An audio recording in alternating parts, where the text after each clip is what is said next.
Hey guys, what is up? We are here at, well, this is private property, Chippewa Nature Center. This is as far as we're going to be able to go to get to our location today. This is the story of Henry Bartels. He was a 21-year-old man, lived in the city here back in the early 1900s. And back here in the woods is the Chippewa River. And this is an area that's commonly referred to as the Oxbow. And I'll throw a map up so you guys can kind of see what I'm talking about, but it creates a full loop. And common place for a lot of people to go swimming and stuff back in the day.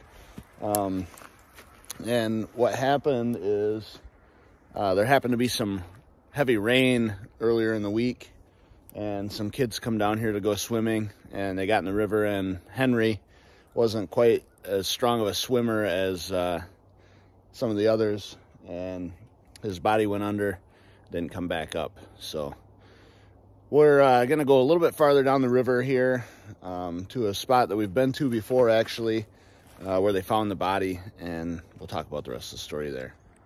Okay, for those of you that watched the Peter Glasgow episode, right there is where I was standing. This is the other side of the Benson Street Bridge.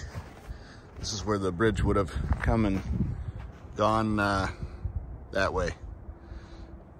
They've kind of fenced this all off up here, and unfortunately there's a lot of graffiti and stuff, and that's the old folks' home over there. It's kind of unfortunate that they have to look at this stuff. I've considered possibly getting some elephant snot and cleaning this up, but at any rate, the reason we're here is because Henry Bartel, his body was not immediately able to be found, and it actually flowed all the way downstream. I believe it was a couple days later, 2 to 3 days later, they found his body floating right here at the Benson Street Bridge. And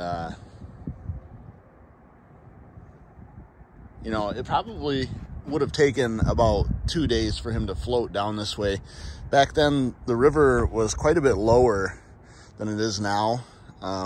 Even with the rain, they're downstream that way.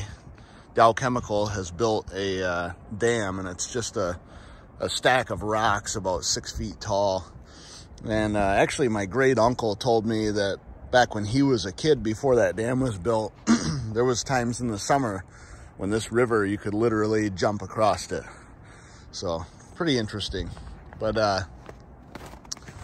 this is the Tittabawassee River right here, and if you can see through the trees here, that structure right there is called the Tridge. It's a 3-legged bridge, and just off that way is where the Chippewa River comes in and ties into the Tittabawassee River right here. So, you know, if he probably, his body had to float about 2.5 miles on the river, roughly, to get to this spot. So next, we'll go to the grave, and we'll see the grave, and we'll read the newspaper article. Okay, here we are at Midland City Cemetery. This is one of my favorite sections. It's got some older and some newer stuff in it. Actually, 2 of the headstones I worked on last summer are right over there. And yeah.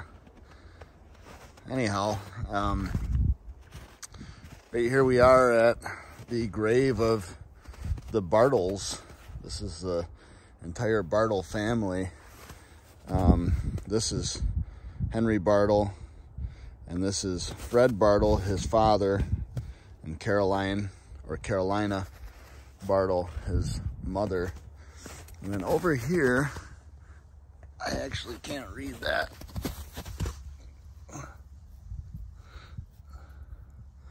Looks like it says it says brother William Bartel.